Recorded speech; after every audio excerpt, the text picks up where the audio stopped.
Hello friends, I'm Brian, and this is Gizmo Board Games.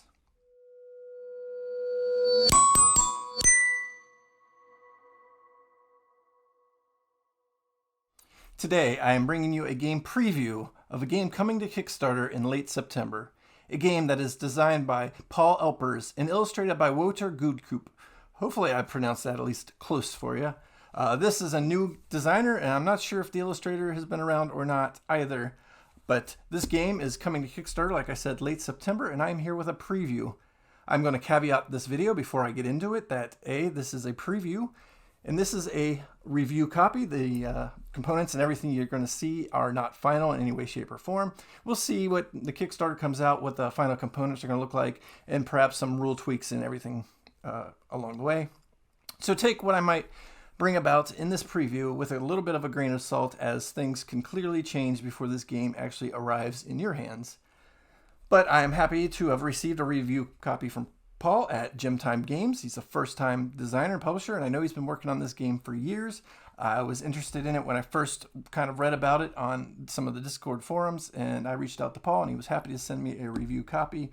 So that caveat out of the way, I did receive this as a review copy.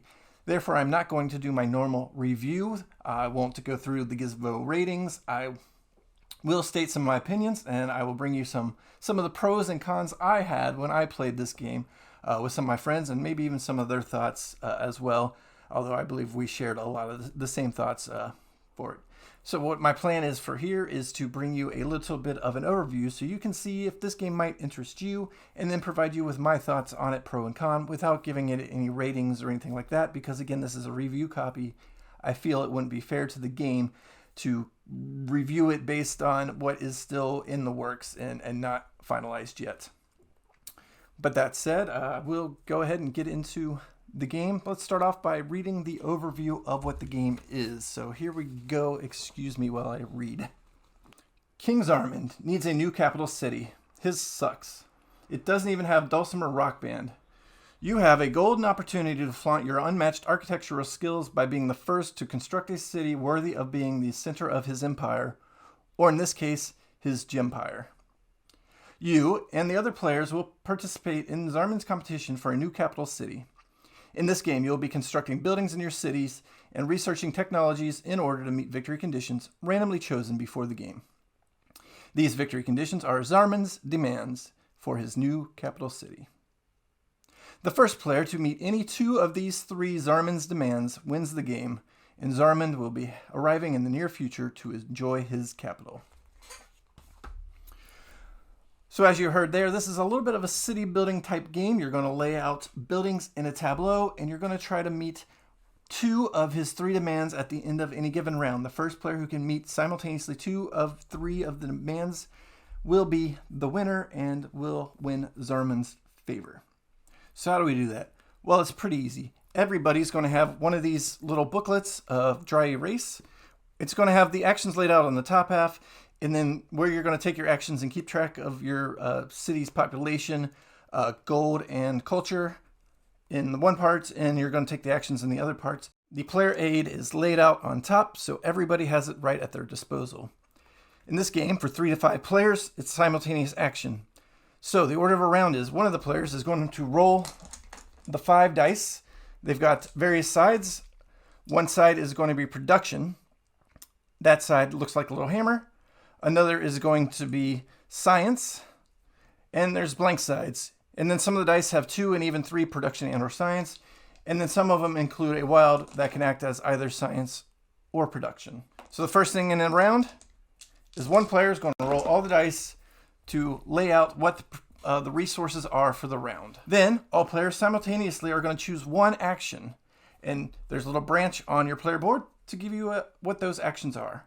So the first action is going to be to take resources. That's a simple action. You just look at the dice roll and you write down the resources that you wish to take from the dice roll. Those can be adjusted. We'll get to that later.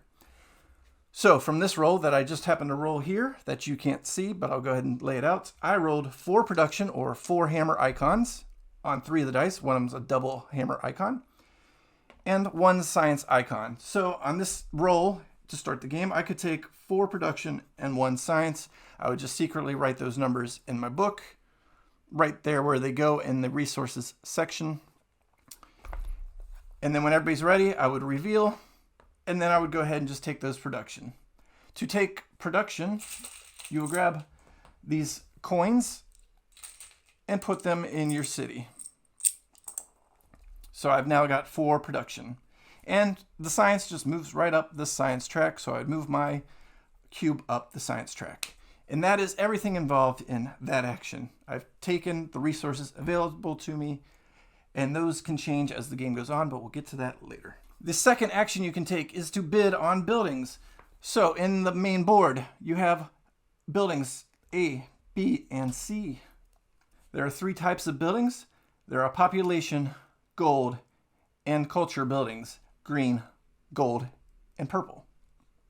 Also, there are some hybrid buildings that can be used as either or, and some buildings that work to give you one of those types of production, visitors, population, gold, whatever you want to call it, based on the other types of buildings you have in your tableau. In order to bid on one of those buildings, you'll just write the bid you want to make of your available production. So I have 4 production. I could bid up to 4 for any of these buildings. The minimum bid you can make is listed on the bottom right corner of every card. So if I wanted to bid for a card in the A slot and it needs a minimum bid of 2, I would have to write at least a number 2 in the A slot on my board. But maybe I think someone else might go for that one, and I really want that card pretty bad. So I'll go ahead and bid 1 higher. I'll put a 3 there. Now, once everybody's in, again, simultaneous actions. Maybe some people are going to be taking resources. Maybe people are going to do the third action. Maybe other people are bidding against me. But once everybody's written what they want to do for this round, again, we'll simultaneously reveal and we'll resolve. People who took the resources will just take the resources. The people who are bidding against each other will see who bid for what and who wins the bid. So if I bid for building A with my 3 and nobody else outbid me, I would just go ahead and take building A and get ready to add it to my city. If I tied with somebody, we would look to see who is higher up on the science track, and that would be the tiebreaker. Whoever wins gets the city and pays, of course, for everything you bid. You do got to pay it, so I would lose those 3 production, back to the pool, back to the supply. If you are a losing bidder for any of the building cards, you pay 1 production. But you get to retain anything else you may have bid for the future. And that can be a key strategy in this game. Once you have your buildings won, everybody's going to decide where to put them in their tableau. And that's the key to this game, is building out your tableau. Because to start with, you have 1 row of cards. That's it. You can use 1 row of buildings in your city. Not only that, you are limited to 3 districts in each row. A district is a collection of light color cards adjacent to one another. So if I won this culture card, purple, I would go ahead and start my city off with this. I now have a 1 building purple district. This one gives me 2 culture per each purple building. So right now I have 1 purple building in my district. It gives me 2 culture for the 1 purple building. And I would go ahead and annotate that in my board right here, that I now have 2 culture in my city. Now let's say I went ahead and won all 3 of these buildings. So now I have 1 of each color. Now I've already decided I want culture in my city. So I laid that one out. Now with these 2 cards, I've got to make a decision on them before the round ends. I do want to go ahead and start getting my population up. So I'm going to add this to my city. And it's got to be adjacent to a card already in play. And I can't rearrange these as the game goes on. I'm going to go ahead and put this on the right-hand side of my culture building. And I will earn 6 population in this case, and put the 6 out there. Lastly, I could place my gold building on either side. But if I do that, I will now have 3 districts in my city, the maximum I am allowed. I would have a purple district, a green district, and a gold district. I could continue building on my gold district to this side and my purple district to this side as long as I want, but my green district is locked down in this row. So I probably don't want to do that this early in the game already, although there might be a reason to want to do that at some point for sure.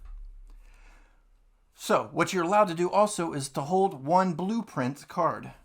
So you just turn that sideways nearby and not put it into your city right away. You can add that later. So I'm going to go ahead and do that with this card. put it to the side as a blueprint to use later. So I've still only got the 2 districts in my first row of my city. And that is basically everything you need to know about that action of bidding and then adding to your city. Once you've played a few rounds, you're going to have more cards in your city. You might want to do some other things. You've earned some production. And I am going to say this right now. Your production to start off with is limited to just 5, a max of 5 to start the game with. That can grow. But for now, nobody can have more than 5 production. So you can't just keep accumulating it forever so that way you're going to win all the bids later. So there is a little bit of a back and forth with that capability. The final action you can take is to upgrade your city. There are 2 different ways you can upgrade your city, and they are listed right here in the middle row of the little helper aid. The first action is to upgrade to a second row. So right now you're limited to 1 row in the city, but you can upgrade and make a second row, and then that's it. There is no 3rd or 4th or 5th row after that. So 2 rows maximum in this game. In order to upgrade to the second row, first you would have to have the production to buy that second row. In this case, it costs 5 production. Then what you'll do when it's time to decide your action, you'll just write second row. And I have terrible handwriting. I will apologize right now. Into the far right-hand block. Hopefully you can see that all right. Second row, right next to resources. In this round, I didn't take resources. I am not bidding on any cards. I am upgrading my second row right here. I wrote second row, upgrade. And then when we reveal, I'll show that that's my action. I will pay my 5 production. And then I will take one of these second row tiles and place it near my city so that way everybody knows I now have availability to grow out my second row. The rules to the second row are pretty much the same as the first row. Every new card has to be adjacent to another one, building left to right.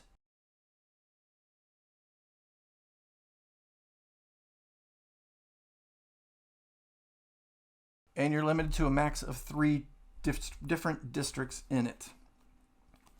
So now I can place this gold card in my second row and add it to my city. Now I've got 1 card of each district type, and I've got my second row started. The other rule for the second row is it must be directly above a card from the first row. So you can't build out your second row unless your first row is also built out. And that's it for the second row upgrade action. The other upgrade action you can take is to upgrade your palace. Your palace starts off at a level 1 palace. However, you can upgrade it to a level 5.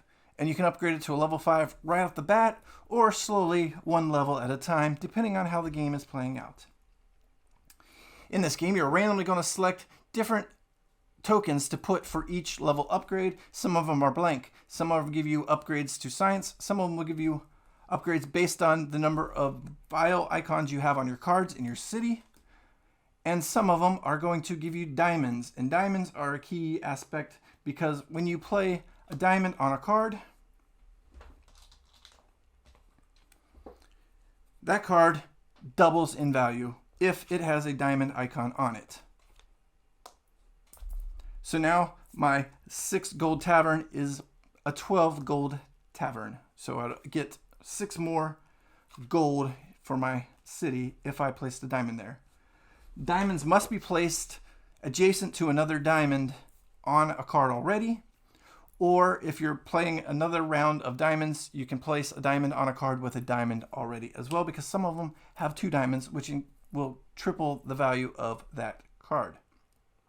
However, you can't double place on the same card in a given round. And that's another key aspect of the variability, is seeing how the palace upgrades could help you in any given game, depending on how those come out, because there are a multitude of those to choose from. All right, so those are the 3 main actions. And that's all you're going to do. You're going to roll the dice to see what the resources are for the round. You're going to pick one of the 3 actions to take. You will then resolve those actions individually. Once everybody's done resolving all their actions, you'll reset the board as needed, erase the action selections after hopefully you've added any building adjustments to your population, your gold, and your culture, and growing those. Then you're ready to do it all over again and again and again until the time in which somebody meets 2 of the 3 demands and wins the game. So you do want to keep an eye on what people are doing. You want to keep an eye on how people are bidding, and you want to keep an eye on your own needs. Because the key to this game is building your city. Every time you reach a multiple of 10. Every time you reach a multiple of 10 of any given commodity, whether it's culture, gold, or population, you earn that gem. If I get 10 or more population, I earn my first population gem. Boom, it's in my city. This could help me reach one of Zarmund's demands because those are random. Some of them might want me to have certain gems or a certain number of gems to win. But more importantly, like I said at the beginning, you start with 5 production, but for every population gem you get 1 bonus production. You have more workers in your city, therefore you can produce more. So now with my first green gem, I can hold up to 6 production. With my second green gem, I could hold 7, 8, 9, 10, whatever. That's how the population gems work.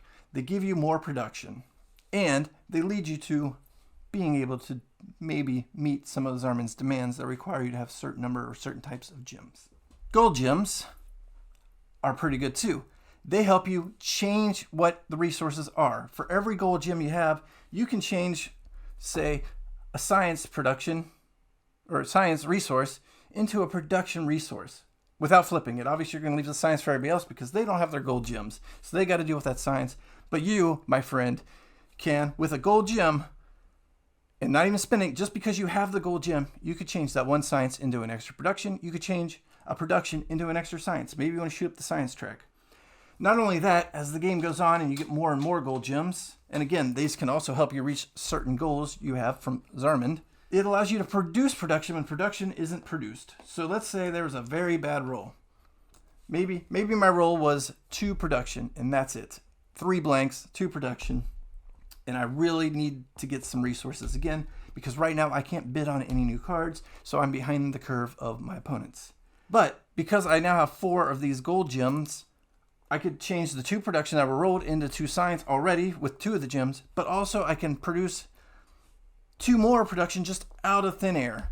Because with these 4 gems, I am guaranteed 4 resources every time they are rolled, regardless of what the roll is. So if there's a bad roll where there's only 2 resources, I automatically can get 2 more. So now I could take the 2 production that were rolled and then add 2 magic production on and get 4 production even though they weren't rolled, because I've collected these gold gems. And that is super useful for helping you continue to get production and to change it into the production you need. Because like I said, even if there was a lot of resources rolled, maybe the roll was 2 production and 3 science, but you don't really want science right now. Well, you could change the 4 of the science, and there were only 3, into production. So now I could turn what was 5 resources but 2 production and 3 science into 5 production and take 5 production coins. That's how the gold gems work. And again, you get those gold gems for every 10 gold you've earned in your city. And finally, the purple gems. Purple gems are great because for every 10 culture you get in your city, you'll get a gold gem. When you acquire a gold gem, you'll place it onto your flag, little flag here. And you'll decide right then and there whether you want to help with Zarmund's demand number 1. I'm backwards here, I apologize. Zarmund's gem demand number 1, number 2, or number 3. You'll place your gem down into whichever one you want to have assistance with, because at the bottom of every demand card is what the gems do. For every 1 or 2 or maybe 3 gems being attributed to that goal, it makes that goal that much easier. So in the ones I have laid out right now, let's say for number 1, which is have at least, depending on the player count, 10, 9, or 8 cards in your second row. Again, we got to build up that second row. That goal wants me to have, if it's a 3-player game, 10 cards in that row. But if I put one of my culture gems into that spot on my flag, I now get 1 card less required, so I only need 9 in my second row to meet that goal. And if I keep accumulating these culture gems, I need 8 cards, 7 cards, 6 cards in that second row. And boom, before you know it, I've met that goal, and maybe my opponents don't even realize that I've done that with my gold or my culture gems, my purple gems. So it is important to pay attention to where your opponents are gemming as well, because they might reach a goal a lot easier than you would have anticipated otherwise. And that's how the gems work. And they are a key to this game, is managing the gems, because they're going to give you more resources. They're going to manipulate those resources, or they're going to help you reach those goals, which is the ultimate drive of the game. Now, the couple things I haven't mentioned yet are the science track. As you go up the science track, not only does it act as a tiebreaker, which is a big deal in this game, for winning more cards and building your city and getting those resources, getting the population or gold or culture, which in turn give you the gems, which help you meet goals or help you get to those goals easier. You also have some technologies you can purchase, because when you reach certain thresholds of this track, you can spend some of those science points toward a technology that helps you out. For example, iron here counts the effects of both attributes on all hybrid cards. So if you collect a bunch of hybrid cards and then you spend 15 or 21 or 24, depending on who else claiming these, of your science, you can go ahead and put one of your player cubes onto that spot and claim it, and then you have access to that technology, in this case iron, and therefore not only am I only counting the purple side of this card, but I'm also, I know you can't see that very good, I'm also counting the gold side of that card. So now I'm looking out for hybrid cards, and my opponents need to know this and try to outbid me there, or so maybe I can just bluff them and not bid for the hybrid card and make them waste all their production in that round. Whatever the case is, it's just another play on the game and another little bit of strategy you can use. The one caveat of this, before I get my pros and cons, is you don't spend the science. So if I spent 15 iron because I've worked my science up to 15, my science track doesn't go down. It stays at 15.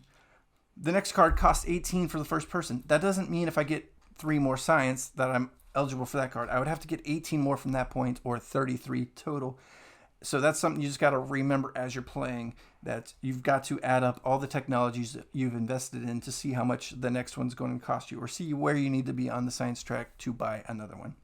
But that's how that track works. So science helps you get things that help you out, advancements dependent, and those are a bunch of, I think there's 30 or 40 different technologies you can have in any given game. You're going to shuffle them out and lay them out randomly, with the cheapest ones at the bottom and the more expensive ones at the top.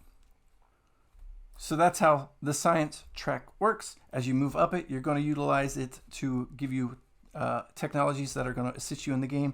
Or maybe one of the demands is just to be higher up on the science track with a certain threshold met, or buy a certain number of technologies. There's all kinds of gold cards, I think 15 or 16 in total, and you're only using 3 a game, of which you're aiming to get 2 of them accomplished. There you have it. That's everything you need to know about how to get into and play Gempire Zarmund's Demands from Gem Time Games, coming to Kickstarter late September. It's a 3 to 5 player simultaneous action selection game with a dry erase board system where you're secretly picking one of 3 actions, taking those actions, whether it's generate resources, using those resources to get building cards or technologies to help you out. As your city grows, you're going to get gems, which are going to help you towards those goals, or at least help you generate more resources and manipulate those resources, or aid you in acquiring goals. The first player to end a round with 2 of 3 goals simultaneously wins, so it is a race game. It plays in about 60 to 90 minutes. I think I played, that's about right for the 3 and 4 player games I played. I have not played it at 5 or really want to. I think it'll change even more at 5 players, because even 3 and 4 player games felt slightly different. Now, I want to get into the components a little bit. Again, they are prototype, review copy, whatever you want to call this, not final. These are subject to change for sure. And then get into my pros and cons and a little bit of final thoughts about the game, and if I think it might be right for you depending on certain aspects. The components in this review copy, they're already really nice components. I got a good dry erase board that works well, does the job, erases cleanly, no problem. Good and thick, sturdy, nice thick boards here. The cards are decent. Hopefully, maybe a little bit better with a Kickstarter, I don't know. They're kind of thin, but no big deal. You don't really use them. You're just going to lay them out and then put them in your tableau. It's not like you're shuffling them a lot other than for setup. And they can be sleeved, no problem. This box, again, I don't know if this is going to be different in Kickstarter, but already, let me open it up for you. Put this up here. Already in my review copy, it came with a nice divider in it that easily holds everything. The cards in here, the boards. Under the boards are the pins and flags. Everything fits nicely in there, and it's a good size, and I can only imagine if it gets tweaked for the Kickstarter, it'll be even better. Again, I mentioned good cardboard. This came in it already. Little Gempire dice rolling tray. Leather, pleather, I don't know. Snap one of these trays. I've always wanted to get one of these. I never have pulled the trigger on it, but now I've got one in this game. That's pretty cool. Nice addition. I really appreciate, and it works well. And finally, of course, the key components are the gems. They're going to come in their own little tubs that fit nicely into the tray. These are solid, plasticky gems. They look good on the table. They feel good in your hands. You just can play with them. With a nice lid that I've pretty much always used to hold them out a few at a time. I didn't put that in a good place, but hold them in there, pull them out. Easier than kind of reaching into the bowl each time. And then they pull right in, lid it up, put it away. You're good to go. The rulebook, decent rulebook. I think it's what, 20-ish pages, 16 pages. Goes through it pretty good. Not hard to follow at all. Could be maybe structured a little differently in parts, but it does the job well. It explains the game, the actions, and how it plays, and has some clarifications, card clarifications, technology clarifications in the back, just as you would want.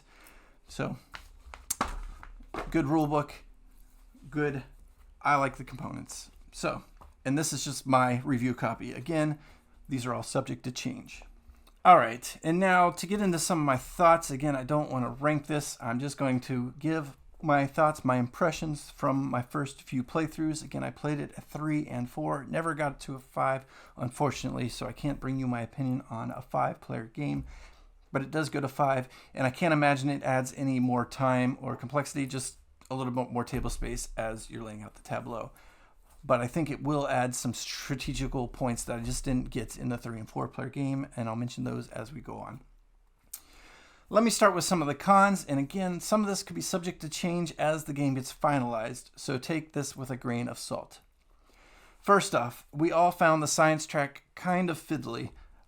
It could just be a little bigger, a little better, I don't know, maybe double layered where you can put your cubes in, but just the way it is now, it's really tight and kind of small as you're moving your cubes up. It makes it hard to figure out exactly where you are on the track, or if it gets bumped, everything's going to slide around.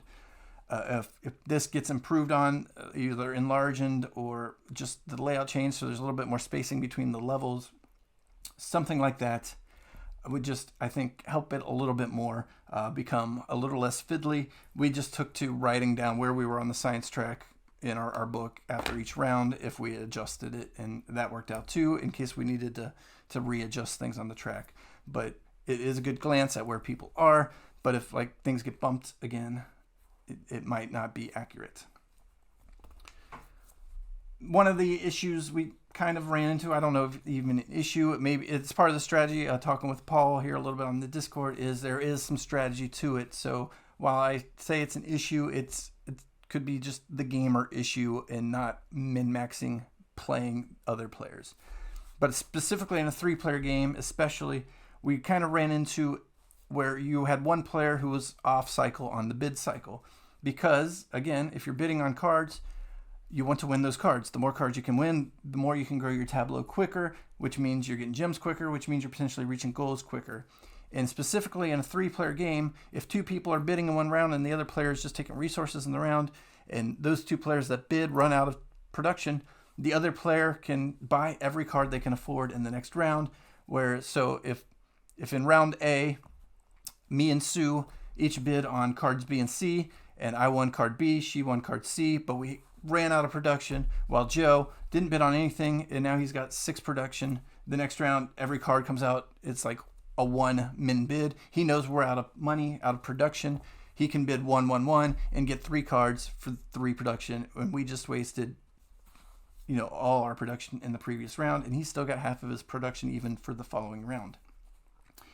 So that just didn't feel good, and it led to some situations where one player would start to pull ahead a little bit, and somebody's got to basically do something to try to get themselves into that opportunity for themselves, whether it just means taking resources in a round where you're already maxed out, or bidding one on a card that you know you're not going to win because you can see somebody else is going to bid on it, and just be willing to get rid of one production to save all your other production for the future round in the hopes that your other players are bid fighting with one another and now you're the person who's off cycle. Whatever the case is, that is something that can lead into the strategy if you can do it right. The downside is if nobody's doing that, then you could have one player who's kind of offset of everybody else and constantly winning bids against nobody, specifically in a 3-player game. And that's why I wanted to try this game at 5, because I feel in a 5-player game, you're probably never going to have that issue. There's probably always going to be someone to outbid or at least outthink about what you want to bid on the board. So that, again, these are just my cons. It didn't take away from the enjoyment of the game necessarily, just something I noticed. Another con is when your city gets laid out and you've got cards that react off of other cards, or you're playing gems, you got to remember that that card's worth double, or whatever the case is. As your city grows, you've got to remember some of the combos that are there. And for new gamers especially, this might be a lot of work. I know when I played with some newer gamers, I had to point out like, hey, don't forget that card also gives you 5 population, for example. So it's just keeping track, especially as your tableau grows and your city grows, that some things are going to combo off of other things, such as some cards earn for every card to the right, whether it's in the first row or second row. Every green card on the right gives you a gold for this card. That means you got to keep track of not only the green card by adding the population when you buy that green card, which is easy. I buy a 6 population card, I put it in my tableau, I add 6 population. Don't forget that that's now another green card, so now you're going to get the 2 gold or whatever you get for cards to the right, depending on placement. So you just got to keep that in mind, just like a lot of other engine building style games, resource management style games. If you're used to those, it's not that big of a deal. But if you're playing with newer players, or you just lose track of things as your city grows, that can get lost in the shuffle. So just keep that in mind, that keeping track of the city scores, especially for other players, because you don't know what their city is. Everybody's writing it in their book. Just keeping track of things becomes a little bit of chaos. And it could lead to a situation, and I know I had this in one of my games, where 2 of us knew one player was running away with one of the demands because it was based on like card values in a district, and with his diamonds and the cards that are reacting off other cards and everything, he had like a district worth like 40 points, where the rest of us had like a district worth maybe 20 at best. And one of the goals was to have 2 districts, of X amount of points more than the other. So we 2 of us knew that we were never going to meet that demand, and we had to turn phase towards the other demands, whereas he didn't even realize like he had that one pretty much locked down until we pointed it out. So again, just trying to keep track of what's going on. If you're unable to, it could really slow the game. You might win the game and not even know it. So again, another con, not a negative against the game, just something to be aware of as you're playing, that there is that level of complexity in it. I already mentioned the rule book. It works. I don't think it's going to get changed. I pointed out some things that could help it flow better, but that was just one of the cons I noticed from this game. I mentioned this already a little bit, but one of the comments was, requires you to be aware of all the goals, whether you need to keep reminding yourself of what's out there, and knowing where you stand for each goal and knowing where your opponents stand for each goal can just be a bit of things to keep track of. But once you get playing this game a few times, I don't think that's that big deal, because the goals are relatively similar. They're all going to be based on either science track, production, population, whatever the case is. They're based on the things you're already doing in the game. So as long as you keep a mind out for what the specific goals you're trying to meet for each game is and where you stand on that compared to your opponents, it's not too terrible. But for first-time gamers, it could be a little overwhelming.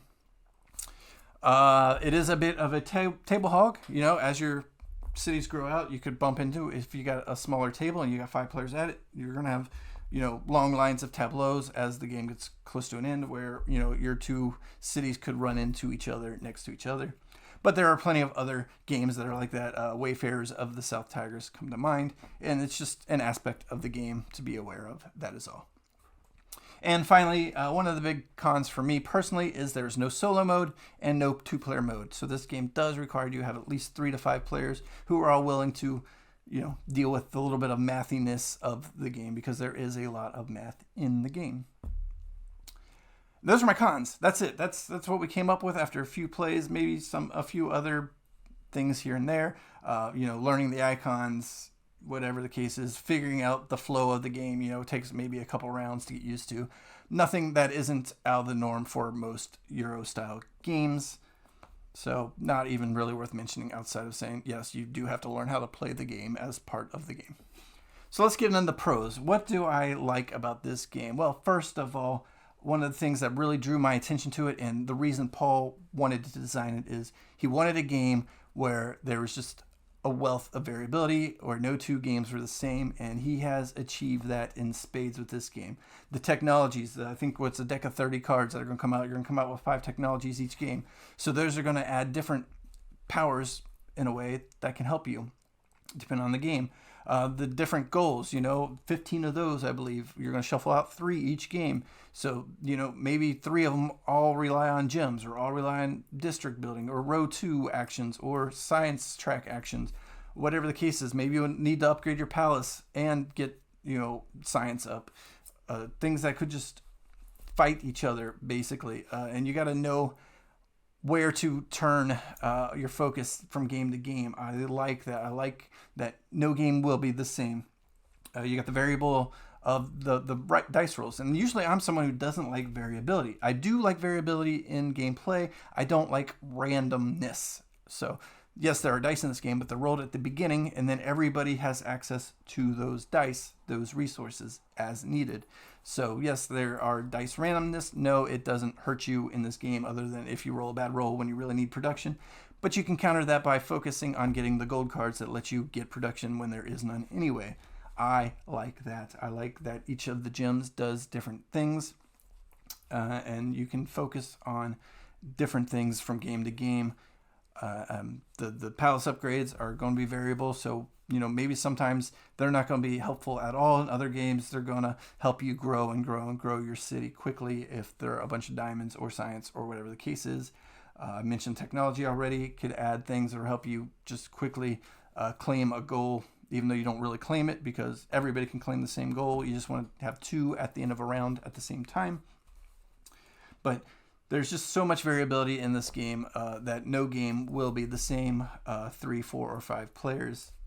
The game plays the same every time, but it won't feel the same every time because of all the variable setup aspects. So I really like that. I know that's exactly what Paul was going for when he designed the game, and he really nailed that. It has a smooth learning curve. The complexity is going to come from learning how each game is going to need to be played from game to game. But the game learning is not complex. You can get it going pretty quickly, I think, and easily. Nobody that I played with has had trouble getting into it once, round 4 or 5 rolled about. Again, the hard part is just mathing out what you've got and what you need. Playing the game is not hard at all once you get into the flow. And I've taught this game 4 times now. I've won it 0. So, runaway, I don't want to say runaway leader, but knowledgeable. This is a game where knowledge of the game should help you, but it doesn't necessarily help you because of all the things you can do in the game and how quickly others can pick up on the strategy needed. Or maybe I'm just a bad player. That could be it too. Along those lines, I like that there are a lot of different thought points. Again, you're going to be potentially bluffing in a round or playing players. You could stare at, what's this card say? Pick it up, read it a little bit, put it back down, think about it, go to your book, acting like, yeah, you're probably going to bid on that card. Look, what kind of production you got over there? You got 3, huh? All right. And then not take that card. You're just going to build second row, but you can bluff them into overbidding on a card just by making it look like you're really interested in it, or really interested in like fighting them for something they're probably going to want, with the goal of just having them waste their production too, because you're spending 5 production to upgrade your second row. It's cool things like that. Just lots of playing off the players, playing off the board, playing off what's available, and making those cool thoughts along the way. Another thing I like about this game is it pretty much meets the time crunch regardless of player count. 60 to 90 minutes. I feel it'll be closer to the 60 side once you're playing with a group of players who knows how it plays and gets it moving. But I don't think we've played much longer than 90 minutes of any of my plays, and they're all teaching at least one new player. Another thing I really like about this game is it's got a good ramping to it. It plays 60 to 90 minutes. I think that's pretty spot on regardless of player count, because it is simultaneous action anyway. So I think with a group of versed players, it probably really is closer to that hour. And with newer players, or maybe a longer game, depending on the goals, 90 minutes. I don't think I've played anything that was much longer than 90, and all my plays were with new players. So it's got a good ramping. It starts off slow. You have nothing to begin with, really, and you need to start building up. And as you build up more, things are going to ramp and ramp and ramp. You're going to get more production, more science, more technologies that are going to help you out. As you build your palace up, you're going to be doubling values of science or of your production in your buildings by placing the diamonds. And before you know it, the game's going to end, and hopefully you were ready for it, or at least saw it coming. But it's got a great ramp. It gives you a few rounds for everybody to get into the flow and know what they're doing and working towards, because at the start you've got nothing, but by the end everybody's got a bunch going on, as far as, you know, having the gems and resources and things and knowing what they're doing by that point. So it got a nice build of learning the game and getting into the game before it feels like, you know, you're playing the game. I think the biggest pro for me with this one, outside of all those others I mentioned already, you know, the components are great, the gameplay is fun, it feels good, it's got variability, all these things I want in a game. But the biggest thing I think for me about this game is it just feels different. I don't think there's a game out there that does all this stuff that I know of. And that's a big deal, because, you know, there's a lot of games in the market, and yes, games have tableau building, and games have working up tracks, and games have reaching for goals, and I think that just all those easy mechanisms coming together into one game that isn't overbloated like some other games that try to combine a lot of mechanisms into one. This game feels good doing it, you know. I enjoy some of those other games where you got worker placement and card drafting and tableau building and tracks and what am I thinking? Endless Winter. I like Endless Winter. It's got a lot going on in one game. It's fun, but it's big and it's long and sprawling. This is mostly a small footprint. It's got a lot of simple mechanisms going on, so I think it's just a little bit easier to get someone newer into the hobby. I won't introduce this to someone super new into the hobby, probably, unless they really like, you know, math, because that is a bulk of the game. But people who are at least familiar with the hobby and, you know, planning resources and using them towards goals, once you kind of get that under your belt, then you can introduce, you know, the science technologies track and the palace upgrading and the comboing of city powers, etc. And that's it. But it's got all those little different mechanisms that on their own, you know, are a game, or you know, two of them make up a game. This one has, it feels like quite a few of them making up a game. You know, resources, using them, tableau building, comboing off the tableau, kind of like an engine builder, going up tracks to get technologies, dice rolling, dice action selection, bidding, bluffing, etc., etc., etc. But it all comes together smooth and quick. Again, 60 to 90 minutes. So for me, and maybe I'm wrong, maybe there are other games that do this, but I haven't come across them yet in this way. So for me, this just, it feels different. It's quick. It's easy for the most part. Again, 3 actions, go. So I don't know. For me, this just, it feels different than what's out there. And in a very saturated board gaming market, it's always good to just have something that feels different. This box isn't very big, but it has big game in it. Like I said, just with the variability of everything that's coming out, it's easy to play, and it gets it out there. So that's my overall thoughts, my preview, I guess, if you will, for Gempire Zarmund's Demands, coming to Kickstarter. I believe September 27th is the date, so I will hopefully link a alert me below to the preview page so you can check it out. Hopefully you're interested. I hope I at least gave you some idea of whether or not this game may or may not be for you. I think it's for me. I really enjoy it. I'm going to back it myself. I look forward to seeing, you know, the changes, what's going to come out of the Kickstarter. So I'm excited to to see what's coming. I'm excited. I know Paul's got some other ideas based on this already, so I'm excited to kind of to follow his progression and see what Gem Time Games might have in store in the future. But that's just my opinion. You are fine to have your own opinion. I'm just here to provide you my thoughts. Again, I listed pros and cons. I'm not saying this game is a must-have for sure.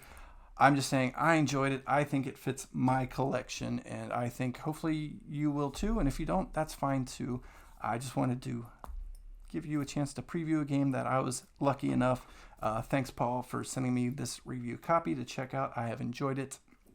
And again, I look forward to the Kickstarter and hopefully getting this funded so that way this game becomes a reality for others. If you like this preview, give me a thumbs up. Subscribe below if you haven't seen me and you want to check out some more of my videos. I look forward to seeing you come back. I put out a video a week. It's kind of my standard motto. Every Sunday, one new video with some others sprinkled in throughout the weeks here and there.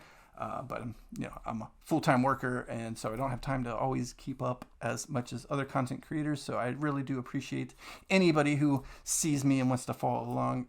Comment below if you've played Gempire, if you're planning on backing it based on my review, or if you're not backing it based on my preview. Let me know in the comments below too. I'd like to hear other people's thoughts as well. And hopefully you come back for more of my videos in the future. Bye.